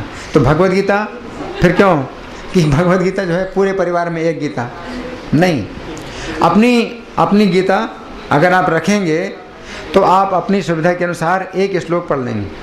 सबके मोबाइल से तो बात है। हाँ, अपने अपने मोबाइल है ना। तो भगवद गीता कितनी महंगी, कुछ भी नहीं, ठीक है। हाँ, पूछिए। संस्कृत ना आती हो तो हिंदी में भावार्थ पढ़ सकते। जी, बहुत अच्छा। संस्कृत में भी देखिए, आप पढ़ने की कोशिश करिए, क्योंकि भगवान के मुख से निकले हैं शब्द। नहीं, अशुद्ध पाठ में भी कोई नुकसान नहीं है, अशुद्ध पाठ में भी कोई नुकसान नहीं है, लेकिन आप कोशिश करिए जितना अधिक हो सके। और अगर नहीं पढ़ सकते हैं कोई बात नहीं, अनुवाद और शब्दार्थ अनुवाद तात्पर्य भी आप पढ़ सकते हैं ना। भाव तो आ जाएगा ना, भाव हाँ, प्रभुपाद ने इसलिए एक एक शब्द का अर्थ भी दिया है, शब्दार्थ भी दिया है, एक एक शब्द का अर्थ भी दिया है, तो आप जो है ऐसे भी कर सकते हैं। तो कम से कम श्लोक अगर नहीं पढ़ते हैं तो आप शब्दार्थ और अनुवाद और तात्पर्य पढ़िए, ठीक है। 2 मिनट लगेगा, ठीक है ना। नहीं, अशुद्ध उच्चारण में कोई नुकसान नहीं है। तो एक मैं घटना बताता हूँ आपको। श्री चैतन्य महाप्रभु जब लीला कर रहे थे, इस भारतवर्ष में 500 साल पहले की बात है, तो वे रंगनाथ जी के मंदिर में गए दक्षिण भारत में। तो एक ब्राह्मण था जो कि गीता का 18 अध्याय पूरे पाठ करता था। तो उसका पाठ अशुद्ध होता था, लेकिन उसके दिमाग में मतलब इतना हर्ष होता था, हर्ष के कारण रोमांच होता था और आंखों से आंसू बहते थे। और उसका नियम था कि पूरी गीता 18 अध्याय वो पढ़ता था। तो बहुत सी भीड़ थी जो कि उसको घेरे हुए थी, और लोग हंस रहे थे कि देखो इसको अशुद्ध ये पाठ करता है, जब पढ़ना नहीं आता तो क्यों पाठ कर रहा है, अशुद्ध पाठ क्यों कर रहा है। तो लोग हंस रहे थे। मैं भगवान श्री चैतन्य उस भीड़ के अंदर गए उसके पास और उससे बोले कि आप गीता का जो पाठ कर रहे हैं, इसके किस अर्थ पर विचार करके आपको इतना आनंद आ रहा है। तो उसने कहा कि मैं तो जो है अर्थ नहीं समझता हूँ, संस्कृत भी पढ़ना नहीं जानता हूँ, अर्थ भी नहीं समझता हूँ, लेकिन मैं केवल इतना ही सोच रहा हूँ कि भगवान कृष्ण कितने दयालु हैं कि वे अर्जुन का रथ चला रहे हैं, अर्जुन का रथ चला रहे हैं। भगवान असंख्य ब्रह्मांडों के स्वामी हैं, अपने भक्त का रथ चला रहे हैं। तो मैं यही सोच करके मेरे आँखों से आंसू बह रहे हैं और मेरा शरीर जो है रोमांचित हो रहा है। तो भगवान बोले असली गीता का असली अर्थ तो तुम ही जानते हो, हैं? और उसको आलिंगन किया। देखिए, अशुद्ध पाठ के द्वारा भी उसको जो है साक्षात भगवान कृष्ण का आलिंगन प्राप्त हुआ, है ना। तो ये मतलब ये बात है, लेकिन इसका ये मतलब नहीं है कि आप जो है अशुद्ध पाठ करें। ये प्रोत्साहन नहीं हम दे रहे हैं कि अशुद्ध पाठ करिए, लेकिन ऐसा मत सोचिए कि अशुद्ध पाठ करने में कोई नुकसान हो जाएगा, क्योंकि और जो दूसरे मंत्र होते हैं, वैदिक मंत्र होते हैं, उनका अगर अशुद्ध पाठ किया तो उसका जो है बड़ा उल्टा परिणाम भी हो सकता है। तो वैदिक मंत्रों में ये है, लेकिन जो भगवद गीता है तो इसमें ऐसा कुछ भी नुकसान नहीं है। आप अगर पढ़ते हैं तो फ़ायदा जितना है वो फ़ायदा ही होगा, इसमें किसी प्रकार का नुकसान नहीं है, ठीक है ना। तो हमारी आपसे एक यही प्रार्थना है कि भगवद गीता का एक श्लोक रोज़ पढ़िए, 1 मिनट 2 मिनट लगेगा, कभी तात्पर्य लंबा होता है, कभी छोटा होता है। कम से कम एक श्लोक पढ़िए, ज़्यादा भी पढ़ सकते हैं, हम कम से कम की बात कर रहे हैं। कम से कम एक श्लोक पढ़िए और कम से कम 10 मिनट या एक माला जप करिए, ठीक है ना। अगर आप इस बंधन को अपना लेंगे तो हजारों बंधनों से छूटेंगे। एक बंधन, एक चिंता, हमारी एक चिंता होती है कि कैसे 16 माला पूरी हो, हमारी एक चिंता होती है, तो हजारों चिंताओं से आप छूट जाएंगे। अब ये आपकी इच्छा है कि आप एक चिंता लेना चाहते हैं या हजारों चिंता लेना चाहते हैं, ये आपकी इच्छा है। अगर एक चिंता लें तो ज़्यादा अच्छा है कि हजारों चिंताएं। उन चिंताओं से आप छूट नहीं पाएंगे, हजारों चिंताएं आपके ऊपर आएंगी, है ना। और एक चिंता अगर आप लेते हैं तो हजारों चिंताओं से आप छूटेंगे, ठीक है ना। ये जो कार्यक्रम है ये केवल मनोरंजन के लिए नहीं है, ये सुरक्षा के लिए है, ये सुरक्षा का है, ये राहत कार्यक्रम है। ये भौतिक संसार ये बहुत बड़ी दुर्घटना है। आप इस भौतिक संसार में हैं, आपको ये भौतिक शरीर प्राप्त हुआ है, एक बहुत बड़ा एक्सीडेंट है ये। इसमें एक राहत कार्य है जो कि हम आपके साथ कर रहे हैं और आपको जो है उपाय बता रहे हैं, ठीक है ना। आपकी ओर से कुछ प्रश्न जरूर होने चाहिए, आप पूछिए, क्योंकि ये कार्यक्रम ऐसा नहीं है। हाँ बोलिए। पंडित जी, भगवान के तो एक ही भगवान होते हैं जी, भगवान तो एक ही हैं जी, तो श्री कृष्ण की आराधना ही क्यों? हाँ, इनका अच्छा प्रश्न है। तो कृष्ण ईश्वरा परमः कृष्ण, ये जो है ब्रह्म संहिता का कथन है, शास्त्रों का कथन है, ईश्वरा परमः कृष्ण। तो कृष्ण एक ही हैं, भगवान एक ही हैं और उनके अवतार होते हैं, बहुत से अवतार हैं। रामादि मूर्ति शुक्ला नियम नितिष्ठन, बहुत से अवतार हैं उनके, किंतु कृष्ण स्वयं संभवत परमात्मानो। लेकिन कृष्ण कभी कभी स्वयं कृष्ण भी आते हैं, तो कृष्ण के अवतार भी आते हैं इस भौतिक संसार में धर्म की स्थापना करने के लिए। तो आप कृष्ण के किसी भी अवतार की पूजा कर सकते हैं और उनकी सेवा कर सकते हैं, लेकिन आप कृष्ण की करें सबसे अच्छा है। लेकिन अगर आप राम की भक्ति करते हैं, विष्णु की भक्ति करते हैं, ये सब कृष्ण के ही अवतार है ना। तो कोई अंतर नहीं। जैसे कि एक दिया से कई दिया जलते हैं, लेकिन फिर भी कहते हैं ये पहला दिया, ये पहला दिया है, प्रकाश समय बराबर। उसी प्रकार से कृष्ण के बहुत से विस्तार हैं, तो कृष्ण के ही समान है, कोई अंतर नहीं है। लेकिन गोविंदम आदि पुरुषम, आदि प्रारंभिक कृष्ण ही है, ठीक है ना। लेकिन जो देवता हैं तो वे जो है ये विष्णु तत्व नहीं है। हम देवताओं को जो है हम भगवान नहीं मानते। अंग्रेजी में उनको डेमी गॉड्स बोलते हैं, कृष्ण को हम बोलते हैं supreme personality of God head. अंग्रेजी में प्रभुपाद ने ये शब्द दिए हैं, supreme personality of God head and his incarnations.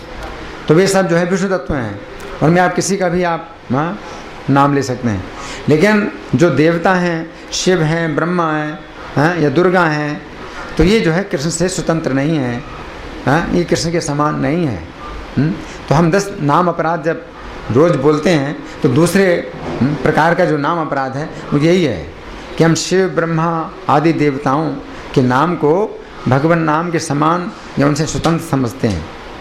हम कहते हैं भाई दुर्गा का भी कीर्तन करो तो भी, या शिव जी का कीर्तन करो, लेकिन शिव दुर्गा ब्रह्मा ये सब जो है ये देवता हैं, ये भगवान नहीं है। इसलिए हरे कृष्ण मंत्र में 3 नाम हैं, कृष्ण है, राम, हरे, ठीक है ना। तो ये नाम जो है ये शक्तिशाली हैं, और विशेष रूप से 16 नाम का जो योग बना है, मंत्र बना है, ये सुविधा के लिए है। आपका थॉट प्रोसेस है कि मतलब आपका जो विचारधारा है वो ये है कि कृष्ण जो है भगवान है, बाकी तो कृष्ण जो है वो भगवान है। हमारी विचारधारा नहीं, ये शास्त्र, ये देवी शक्ति है, ये सब जो बातें हैं, ये सब जो बातें हैं ये मैं नहीं बता रहा हूँ, ये सब जो है सुनी हुई बातें हैं और ये परंपरा से आ रही हैं। और ये जो ज्ञान है गीता का, ये भगवान कृष्ण ने सबसे पहले दिया, और कृष्ण को किसी ने ज्ञान नहीं दिया, वे आदि पुरुष हैं, है ना। तो उन्हीं से ही ज्ञान आ रहा है, और ये परंपरा, उनकी शिष्य परंपरा से ज्ञान प्राप्त हो रहा है। और परंपरा के बिना कोई भी ज्ञान अगर होता है अपना विचार, तो वो सब जो है गलत होता है। अगर हम अपना विचार डालेंगे तो ये इसी प्रकार से है जैसे गीता में मैंने अपना विचार डाल दिया, अब ये गीता का ये संदेश दूषित हो गया, क्योंकि गीता में भगवान के विचार हैं, हमारे विचारों का कोई महत्व नहीं है। अपने विचार अगर मैंने मिला दिए गीता में, और लोग कर रहे हैं, लोग गीता में अपने विचार मिला रहे हैं, क्योंकि उनकी कोई परंपरा तो है नहीं। तो बिना परंपरा के कोई भी व्यक्ति गीता की व्याख्या करता है, अपने विचार डाल देता है, अपने विचार मिला दिए। तो इसी प्रकार से है जैसे सांप है, दूध में अगर अपना थोड़ा सा मूल लगा दे तो उसके जहर का एक बूंद भी नहीं, एक बूंद का 1000वां हिस्सा, जरा सा कण वो दूध में आ जाता है और पूरा दूध क्या हो गया, दूषित हो गया। आप सुन रहे हैं? इसी प्रकार से भगवत गीता या भगवान की कथा मैं अपने विचार अगर मिला दिए थोड़े से भी, वो थोड़ा सा है, जरा सा विचार आपने मिला दिया, वो पूरा की पूरी कथा दूषित हो गई। जैसे आपने बताया कि मनुष्य योनि जो है वो बार बार हमने एक लेवल तक अचीव कर लिया, फिर वो वाला लेवल से हम दूसरे जन्म में पैदा कर, दूसरे घर में पैदा होंगे, उससे बेटर हाउस में, ठीक है? नहीं, मनुष्य जीवन में सब प्रकार की संभावना है। आपको जो मनुष्य जीवन प्राप्त हुआ है इसमें सब प्रकार की संभावना है। आपके कर्मों के अनुसार आप ऊंची योनि में भी जा सकते हैं और 84 लाख योनि में कहीं भी जा सकते हैं। 84 लाख योनियों में जैसे पानी में 9 लाख प्रकार की योनियाँ हैं, जलजा नवलक्षण स्थावर लक्ष्य विंशति, जो पेड़ पौधे हैं 20 लाख प्रकार के, उसमें भी आप जा सकते हैं। क्रम्या रुद्र संख्या का 11 लाख प्रकार के कीड़े हैं, उसमें आप जा सकते हैं। पक्षी नाम 10 लक्षाणी, 10 लाख प्रकार के पक्षी हैं, उनमें आप जा सकते हैं। पशुआ 30 लक्षाणी, पशु 30 लाख प्रकार के, उनमें आप जा सकते हैं। लेकिन हम फिर दोबारा से भगवान की पूजा कैसे करेंगे? हम तो इसलिए मैं बता रहा हूँ, भगवान, इसलिए समझिए, हमने बार बार आपको समझाया इस बात को, समझिए इस बात को कि अगर आप मनुष्य के जीवन का लाभ नहीं उठाते, मनुष्य जीवन एक अवसर है, मनुष्य का जीवन एक अवसर है जिसमें आप बहुत बड़ा लाभ उठा सकते हैं। पशु पक्षियों के जीवन में वो अवसर नहीं है। आप इस ज्ञान को समझ सकते हैं, ये भगवत गीता का ज्ञान आप मनुष्य के जीवन में समझ सकते हैं और इसका लाभ उठा सकते हैं। अगर आप लाभ उठाते हैं तो अगर आपको पूरा लाभ नहीं मिला तो भी आपको ऐसा अवसर मिलेगा, जन्म मिलेगा जिसमें आपको दोबारा ये माहौल मिलेगा। वो जो जन्म मिलेगा वो मनुष्य जन्म ही मिलेगा ना, मनुष्य जन्म। वही तो मैं पूछ रहा हूँ। हाँ, तो इसका मतलब है कि देखिए जो एक थॉट प्रोसेस है कि मनुष्य योनि जो है खाली एक ही बार मिलती है। नहीं, हमने कई जगह पे ये सुना कि मानव जीवन जो है खाली एक बार मिलता है। नहीं, अच्छा कर्म करोगे नहीं, यही तो 84 लाख योनियों में भटकना पड़ेगा। नहीं, नहीं, ऐसा नहीं है। हाँ जी, हाँ आप बोलिए। अच्छा, हाँ गुरुजी, ना मेरा क्वेश्चन है ना मेरा आंसर है, जिज्ञासा। बिल्कुल बहुत पहले की बात है, 25-30 साल पहले है कि हम कहीं गए थे तो मैंने ये सवाल ही पूछा था कि कहते हैं कि परमात्मा एक ही है, फिर हम मतलब कैसे हम कहते हैं कि वो परमात्मा है, वो कहते हैं परमात्मा एक ही है लेकिन सबका एक इष्ट देवता होता है, इष्ट देवता होता है। और इष्ट देवता वही होता है जिसको आप मानते हैं, मानते सभी कोई हैं, लेकिन अगर आपको कोई कभी कोई प्रॉब्लम आ जाती है या कुछ और होता है तो सबसे पहले आपका ध्यान आपके इष्ट देवता। देखिए, पहले बात समझिए, जैसे मामी भी होती है, ताऊ भी होता है, चाची भी होती है, लेकिन जब प्रॉब्लम आती है तो मम्मी। अभी सुनिए सुनिए सुनिए सुनिए सुनिए सुनिए, बात को सुनिए। अगर आपने किसी इष्ट देव को मान लिया, आपकी श्रद्धा है, आपने कहा ये मेरी श्रद्धा है, मैंने अपनी श्रद्धा से किसी इष्ट देव को मान लिया, है ना? तो अर्जुन ने प्रश्न पूछा गीता में, आप गीता खोलिए, अर्जुन ने प्रश्न पूछा है कि कोई अपनी श्रद्धा से कोई पूजा करता है तो उसकी स्थिति क्या होती है? तो भगवान बताते हैं कि अगर शास्त्र के अनुसार नहीं है, आपकी श्रद्धा है कि मैंने किसी को इष्ट देव मान लिया अपना, तो ये आपकी श्रद्धा है, लेकिन शास्त्र नहीं बताते, शास्त्र के अनुसार नहीं है, तो वो जो है दंभ और अहंकार कहलाता है, वो श्रद्धा नहीं होती। इसको कोई व्यक्ति कहता है मेरी श्रद्धा है, लेकिन वो श्रद्धा नहीं है, ये आपका दंभ और अहंकार है। दंभा अहंकार संयुक्ता और तान विद्यासुर निश्चयान, और वे असुर है, निश्चित रूप से असुर। भगवान गीता में कहते हैं वे निश्चित रूप से असुर हैं। वो किसी को भी जो है इष्टदेव मान लेते हैं कि हमारी श्रद्धा है, और वो किसी को अपना इष्टदेव मानते हैं कि ये मेरे इष्टदेव हैं। क्यों? क्योंकि मैं मानता हूँ। अब वो इष्टदेव जो है वास्तव में वो है नहीं, आपने बनाया। अब ये जो है आपका एक अहंकार है कि आपने किसी को इष्टदेव बना लिया, ये नहीं है। क्योंकि अगर हम यहाँ बताते हैं गीता में कृष्ण की आप शरण लेंगे तो आप जन्म मरण के चक्र से छूट जाएंगे, है ना? तो ये कुछ और मतलब ये नहीं है कि अपने मानने से होता है। तो किसको माने फिर हम? आप समझ रहे हैं? नहीं, वो तो खाली कृष्ण ने अर्जुन को बताया ना, कृष्ण ने अर्जुन को बताया। नहीं, कृष्ण ने अर्जुन नहीं, कृष्ण भगवान जो है पहले बताते हैं, पहले भी उन्होंने बताया, सूर्यदेव को दिया उपदेश। 4वां अध्याय देखिए, सूर्यदेव को उपदेश दिया उन्होंने, और सूर्यदेव ने फिर मनु को दिया, मनु ने इक्ष्वाकु को दिया, इस प्रकार से परंपरा से प्राप्त हुआ और पूरी दुनिया में फैल रहा है। ये परंपरा के द्वारा ये उपदेश पूरी दुनिया में फैल रहा है। अभी प्रभुपाद ने जो है ये जो गीता की टीका लिखी है परंपरा के द्वारा लिखी है। इसमें ब्रह्मा जी को कृष्ण ने उपदेश दिया, ब्रह्मा जी से जो है नारद जी को प्राप्त हुआ, नारद जी से व्यासदेव को 32वें आचार्य प्रभुपाद हैं। तो इस तरह से किसी भी व्यक्ति से आप जो है गीता का ज्ञान प्राप्त कर सकते हैं परंपरा में। तो ऐसी परंपराएं बहुत सी हैं जो कृष्ण से चली आ रही हैं। तो हम जो है अपनी व्याख्या कभी नहीं करते। हम ये नहीं कहते हमारी श्रद्धा है, ये नहीं कहते कभी, क्योंकि अगर आप परंपरा से सुनते हैं तो आप वो श्रद्धा आपकी मानी जाएगी कि हाँ ये आपको श्रद्धा होनी चाहिए। शास्त्र में परंपरा में श्रद्धा होनी चाहिए। अगर आपकी श्रद्धा है नहीं मेरी श्रद्धा स्वतंत्र है, मैं स्वतंत्र हूँ और मैं श्रद्धा जैसी चाहूँ वैसी श्रद्धा कर लूँ, तो ये आपकी श्रद्धा नहीं है, ये क्या है आपका दंभ और अहंकार है। भगवान कृष्ण ने भी जो एक परंपरा थी उसको अर्जुन को बताया है, ठीक है ना। तो भगवान का जो ज्ञान है ये भगवान से आ रहा है, परंपरा के द्वारा आ रहा है, ठीक है ना। आप जैसे कहते हो कि बाकी सारे देवता हैं, बाकी सारे देवता हैं लेकिन कृष्ण जी भगवान है, लेकिन कृष्ण जी के लिए भी ओम आता है, शिव जी के लिए भी ओम, गणेश जी के लिए भी ओम, फिर ये देवता कैसे? देखिए वैदिक मंत्र जितने भी वैदिक मंत्र हैं ओम से प्रारंभ होते हैं, ओम से प्रारंभ होते हैं। और ओम अगर ना हो, वैदिक मंत्रों में ओम अगर ना हो तो फिर मंत्र का कोई अर्थ नहीं है। लेकिन जो कृष्ण नाम है ये और भी रहस्य है जो वेदों का जो है गुप्त रहस्य है। वेदों में भी ये जो कृष्ण का जो नाम है ये वेदों में भी जो है गुप्त है, आप समझे। तो हम ओम का उच्चारण नहीं कर रहे हैं, हरे कृष्ण मंत्र में ओम नहीं है, लेकिन ये ओम से बढ़ करके है, क्योंकि इसमें जो है कृष्ण का जो नाम है ये व्यक्तिगत नाम है और ओम जो है कृष्ण का इम्पर्सनल यानी अव्यक्त नाम है। तो कृष्ण ओम से जो है आपको कृष्ण की उतनी प्राप्ति नहीं होगी, उतनी अनुभूति नहीं होगी जैसे कृष्ण के नाम से होगी। ओम ये निराकार, ओम वासुदेवाय नमः, ठीक है। ओम आया वासुदेव। तो मैं बता रहा हूँ आपको कि अभी कलयुग में जो मंत्र है, कलयुग में जो मंत्र है महामंत्र ये है। दूसरे मंत्रों में आपकी श्रद्धा होगी तो आपको फल मिलेगा और नहीं तो नहीं फल मिलेगा। इस मंत्र में आपकी श्रद्धा नहीं है तो भी फल मिलेगा।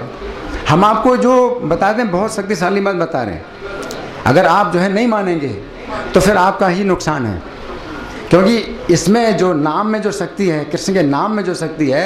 अजामिल नारायण अपने पुत्र को नारायण बोलता था, ओम तो नहीं बोल रहा था, ठीक है। अपने पुत्र को नारायण बोलता था और पुत्र की भावना से ही नारायण बोलता था, तो उसकी रक्षा हो गई। आप समझ रहे। तो भगवान के जो व्यक्तिगत नाम होते हैं ये ज़्यादा शक्तिशाली हैं, ओम से ज़्यादा शक्तिशाली हैं, ठीक है, ठीक है। धन्यवाद। हाँ हाँ, ठीक है, धन्यवाद। अब ज़्यादा नहीं, अब ज़्यादा चर्चा नहीं करेंगे, अब आगे चलो अंत। हाँ ठीक है, बोलिए। रामचरितमानस और गीता में क्या है? देखिए जो रामचरितमानस है तो ये तुलसीदास का लिखा हुआ है, ठीक है। तो इसमें क्या है कि राम का चरित्र है, तो जितना राम का चरित्र है, राम का नाम है, तो उतना ही दिव्य है।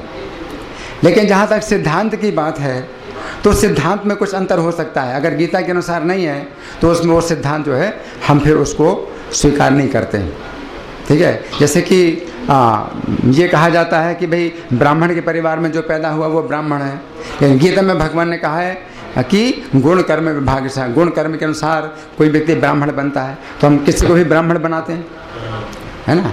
तो ये नहीं है कि भाई ब्राह्मण के परिवार में कोई पैदा हो तो वो ब्राह्मण है। तो ये जो है इस तरह की बातें अगर रामचरितमानस में हैं तो हम उनको नहीं मानते, ठीक है ना। धन्यवाद। ग्रंथराज श्रीमद् भगवद गीता की, जगत गुरु श्रील प्रभुपाद की।